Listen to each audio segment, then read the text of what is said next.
video, I want to talk about the translations of graphs and tables. Let's start with the generalization. If we let a be a positive number, then in general, when we change the outside of a function, it changes the graph vertically.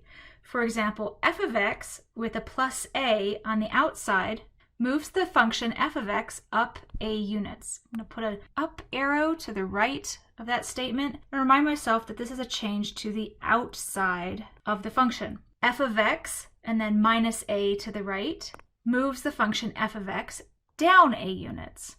I'm going to put a down arrow to the right of that and again remind myself that this is something happening outside of the function f of x. On the other hand, if I change the inside of a function, if I replace x with something else, f of in parentheses x minus a, then it moves the function f of x to the right a units. Let me add an arrow pointing to the right. Likewise, f of in parentheses x plus a moves the function f of x to the left a units.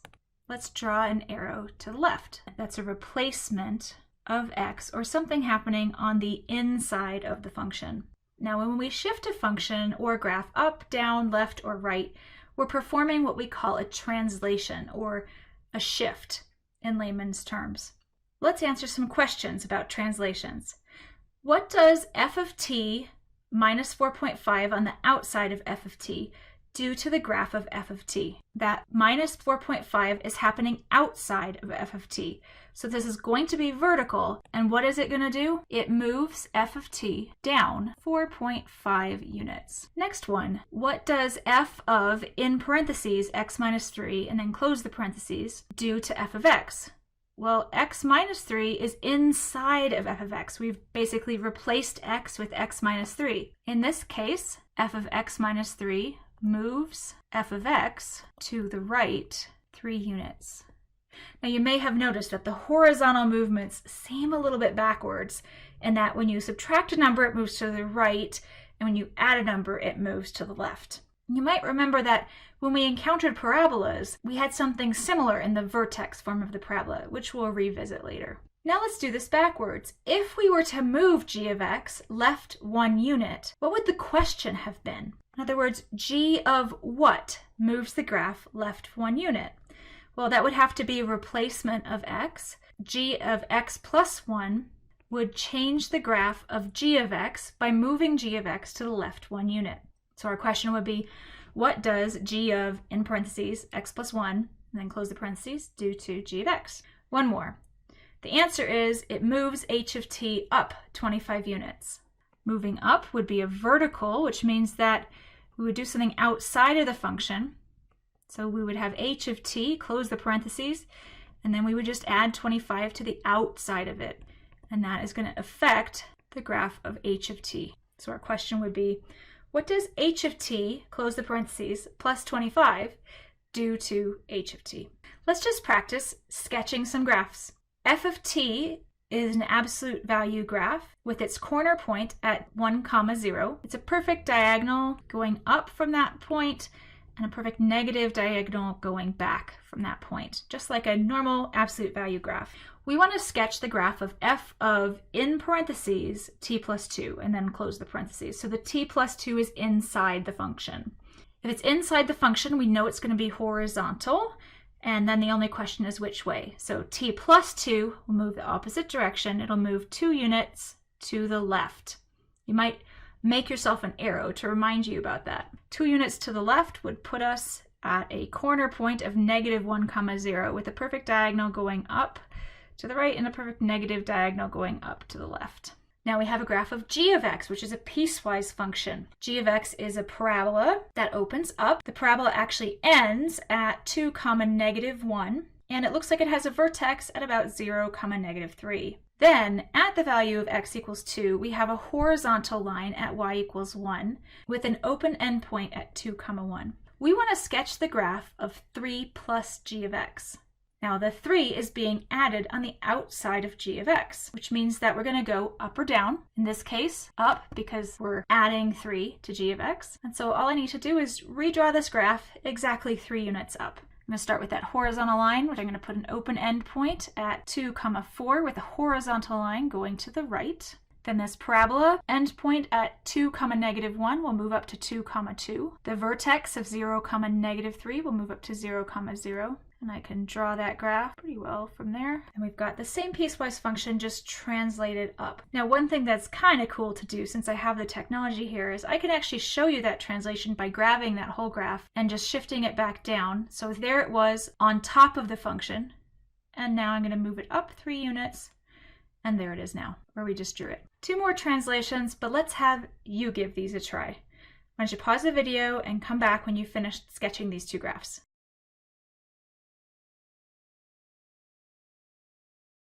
Okay, we're back.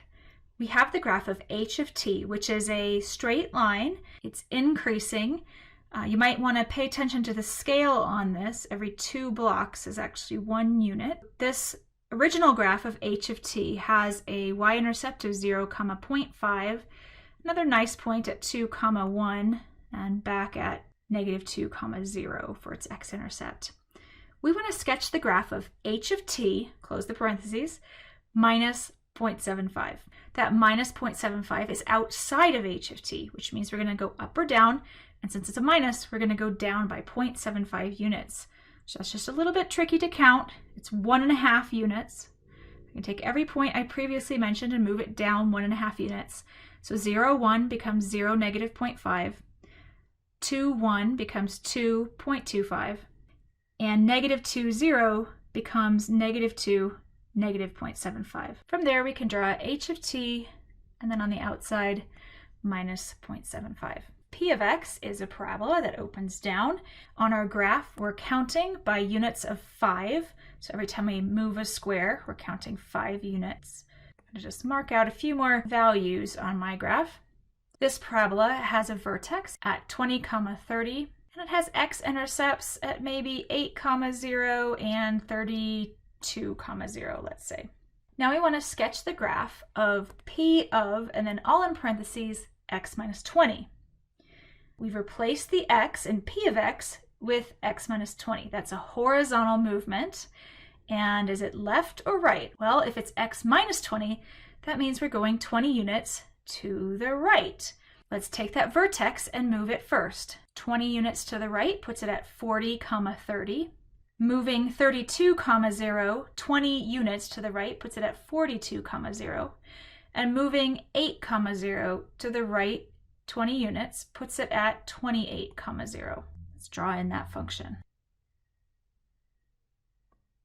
The last thing we want to practice with is moving a table of values that's described by a translation. We have a 2-row table with x and f of x as the 2 rows.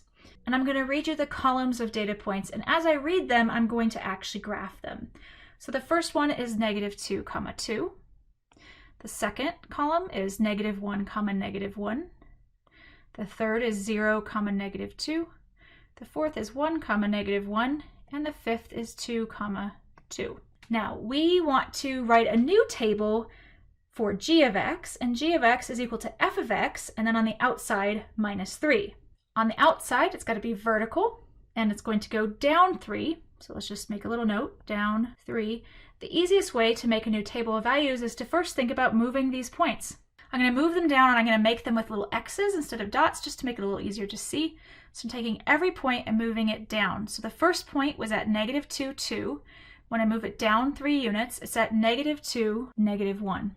The next point was at -1, -1. When I move it down 3 units, it's at -1, -4. 0, -2 moves to 0, -5. 1, -1 moves to 1, -4. And 2, 2 moves to 2, -1. I want you to pay attention to what has happened to the y values when we went from f of x to g of x. The x values stayed exactly the same. The y values all subtracted 3. So 2 minus 3 is -1, -1 minus 3 is -4, -2 minus 3 is -5, etc., etc. For that vertical shift, all we had to do was add or subtract the right number from the y values. Let's try a horizontal shift. This time we have t and f of t in the table, and I'm going to read the pairs as I graph them. -2.5, -1, 1, 0, 1, 1, 1.5, 2, 3, and 3, -1. Kind of a random collection of points there. All right, now what are we going to do? We're going to find g of t, which is f of, and then on the inside of f, t plus 2. In other words, the t plus 2 is in parentheses. If we've replaced t with t plus 2, that's got to be horizontal. So what does f of t plus 2 do? It moves everything 2 units to the left. So let's pick up each of these points and move it 2 units to the left and then put it in the new table. Our first point was -2.5, and this point is now at -4.5. The next point was -1.1, and this one is now going to be at -3.1. The next point was at 0.1, which is now at -2.1. Next point is at 1, 1.5, which is now at -1.5. 2, 3 is now at 0.3. And 3, -1 is now at 1, -1. Now in this case, the f of t and the g of t values stayed exactly the same. The graph just moved horizontally. We would expect the y values to stay the same. What changed this time was the values of t that we're graphing. We basically picked up all of the values of t from the original table and moved them 2 units to the left, which would start our values at -4 instead of -2 and end at 1 instead of 3. Just a quick recap, the most important thing with translating graphs and tables is that you identify whether the change is happening outside of the function, outside of f of x, or inside of f of x. Did we replace x with some other value, x plus a or x minus a? Once you know it's outside, you know the change is vertical. Once you know it's inside, you know the change is horizontal. That's going to hold true for everything else we do in this class. So this is a fundamental to learn.